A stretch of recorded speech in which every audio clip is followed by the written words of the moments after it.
What's up guys, welcome to Daily Dose of Reddit. This is your host that's playing Resident Evil 3 on hardcore for his first time through. I'm terrified, Zach, and today's subreddit is r/TalesofNeckbeards. I love this subreddit, it's so fun making fun of all these neckbeards. Don't forget to like, subscribe, and hit that bell to never miss an episode. This story's called When You Mistake a Neckbeard for an Old Friend. I posted this on r/neckbeard stories a week or so ago, but I think it also deserves a little spot here. Now, this story happened about a month or two ago, however, it still makes my skin crawl. Before I begin, let me explain the title. About a year ago, I got a text from an unknown number asking if this was my number, claiming to be Chris from high school. This isn't his real name, but I'll get into why I'm calling him Chris later. Anyway, the only Chris I really knew in high school was a really good friend of mine who, despite not going to the school I was in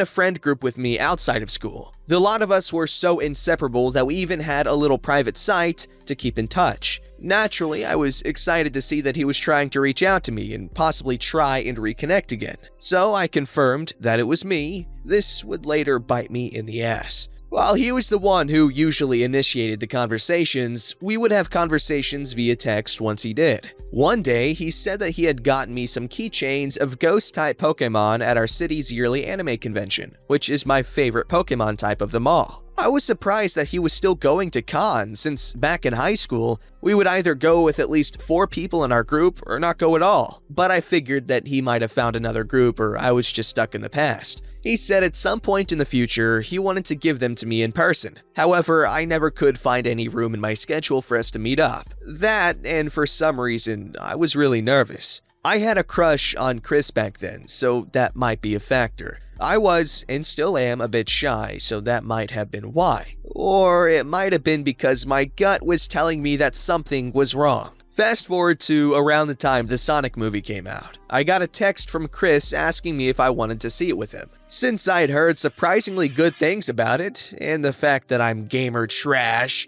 I agreed. But then the same feeling popped up again. It was as if I didn't want to go alone with him. So, deciding to act on it, I told him that I was going to invite my friends and introduce him. Half because I wanted to be safe, and half because I also was truthfully wanting to introduce some of my current friends to one of the friends in my former friend group. However, once I told him that, something about his text saying, "Oh, okay," seemed like he was kind of disappointed, you know? Well, fortunately, one of my current friends, who I'll call John, was free the day Chris and I agreed to go. So now I was definitely feeling better. Now to the day of the movie. I arrived looking for the Chris I knew at the theater. I knew that he would look different, but that I would recognize him regardless. However, I couldn't find who I was looking for anywhere. I texted him asking where he was, and I got a reply saying that he was outside the theater. And so,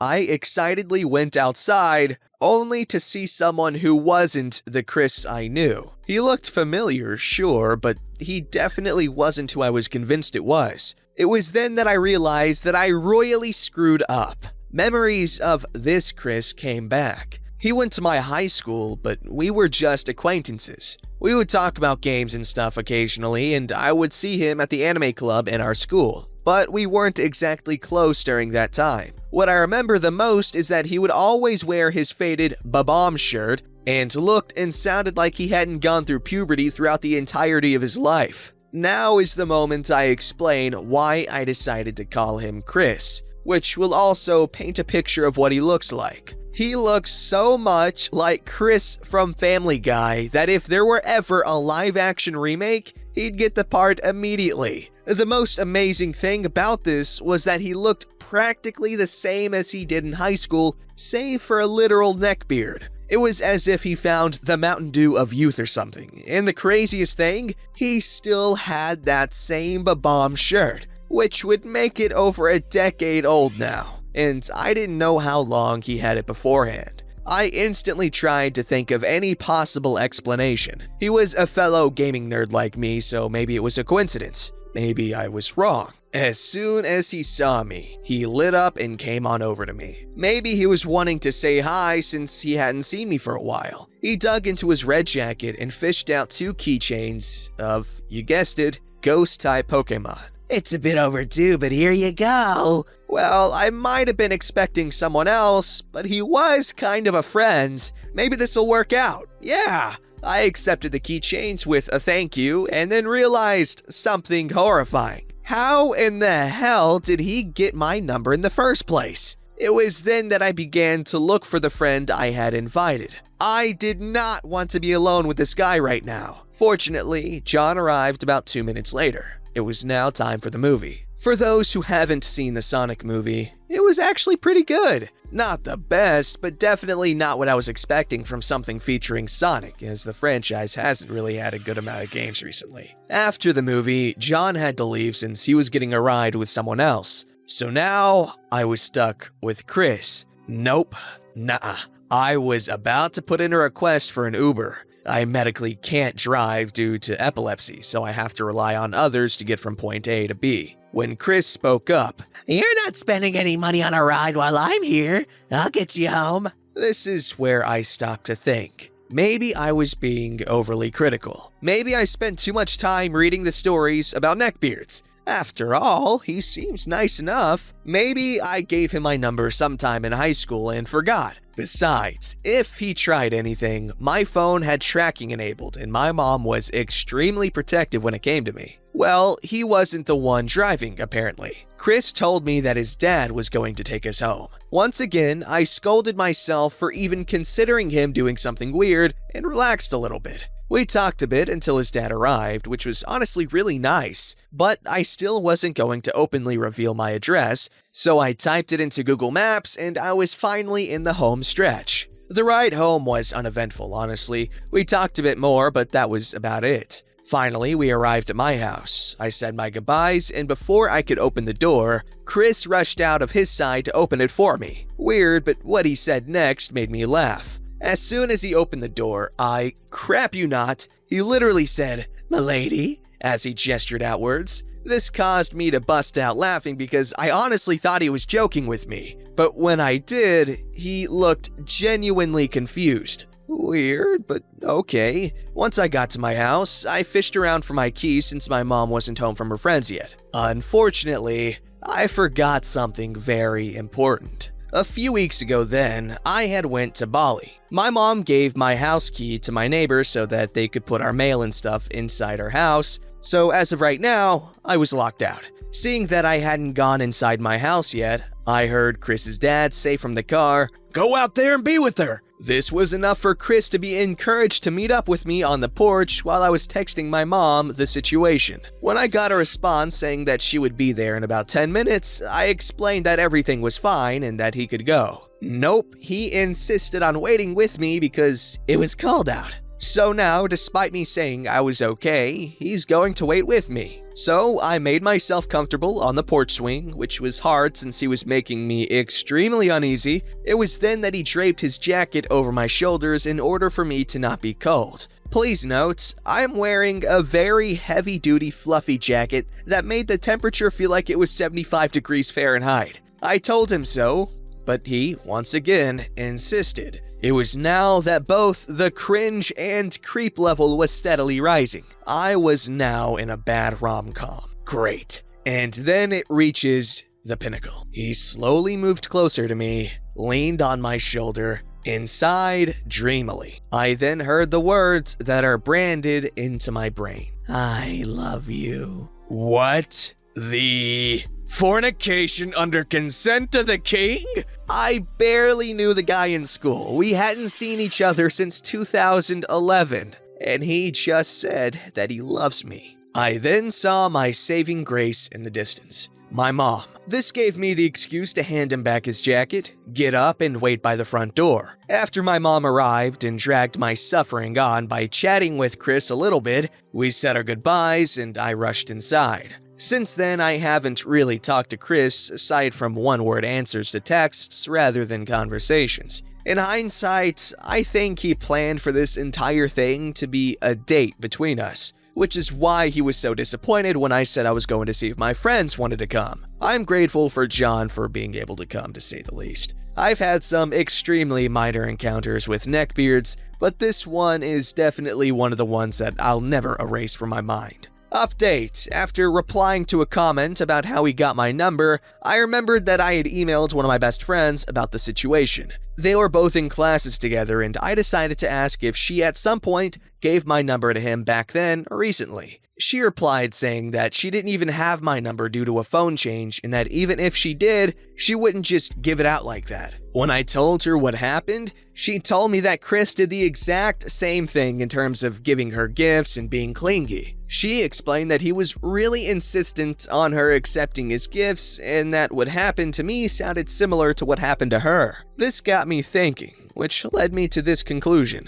In school, my friend and I both looked vaguely like each other. However, I'm a brunette and she's blonde with shorter hair than mine. Our personalities were also really different, with me being the more confident while she was shy. Despite this, we look alike in specific ways, so either Chris was using me as the second option for my friend, or my friend was the second option for me back in high school. I might be overthinking it, but when you hear all of that, then you get a bit suspicious about intentions. Okay, this definitely is a lot more tame compared to some of the other neckbeard encounters stories that we've read. And I wouldn't say this guy did anything overtly bad. Like, there's nothing wrong with trying to, get with a girl and having feelings, or what you think are genuine feelings for a girl. However, there are correct ways to go about this, and there are incorrect ways to go about this. This definitely falls in the latter.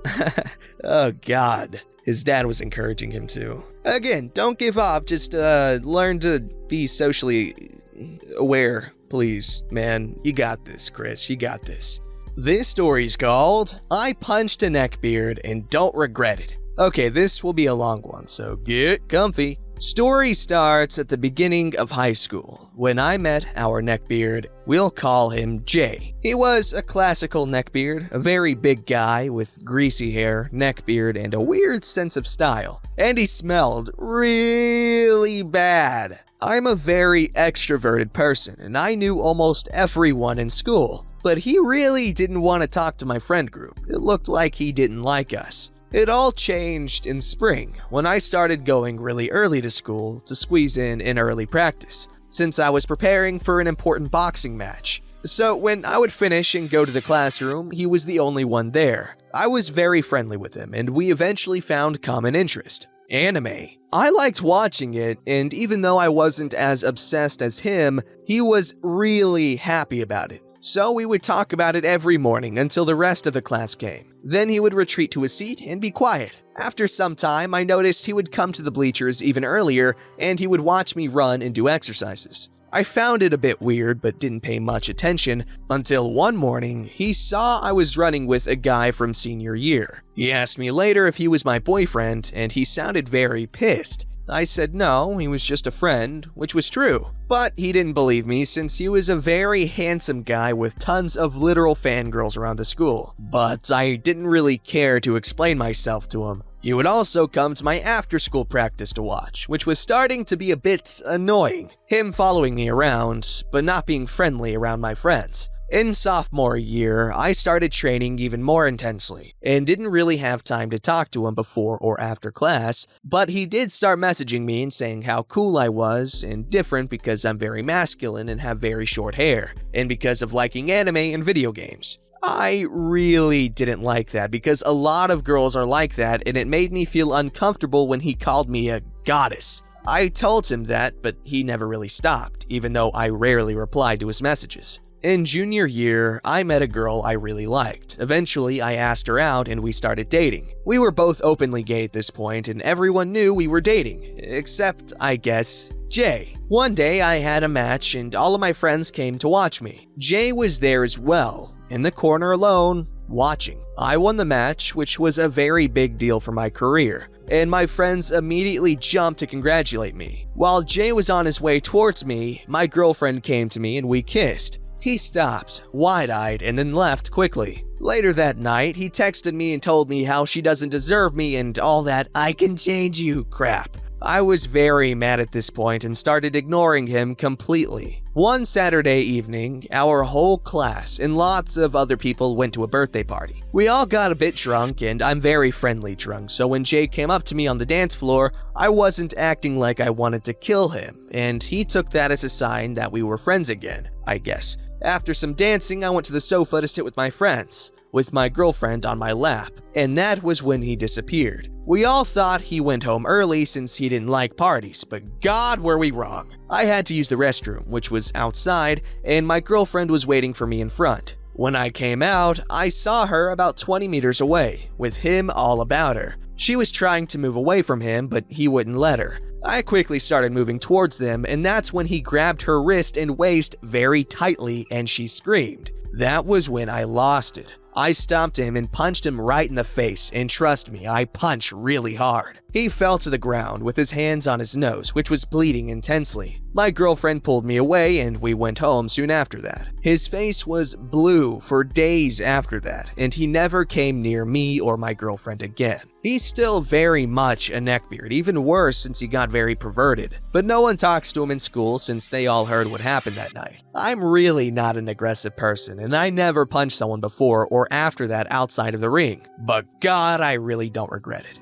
Hey, you defended your woman's honor. That's pretty baller. Yeah, this beardo over here, he 100% deserved that punch to the face. Because at least the other guy, he was like, the sweet, just kind of very socially stupid neckbeard. But this one is the neckbeard level 2 or 3. I don't know the neckbeard levels, but it's higher up there. I'm trying to think of what went through his mind. How did he think that would work out? Grabbing someone tighter after they're trying to pull away from you is not the way to go, I'm telling you. Alright, this isn't some romance movie where the girl is like, I'm done with you, and then you're like, no, you're not done with me. And then you pull her to you and she embraces you and you kiss and you're in love forever. No, it doesn't work like that unless there's some sort of weird dramatic relationship stuff that's happened beforehand that kind of lets you know that this sort of thing is okay, but that's never happened between you two because you don't even know the chick. Don't forget to like, subscribe, and hit that bell to never miss an episode.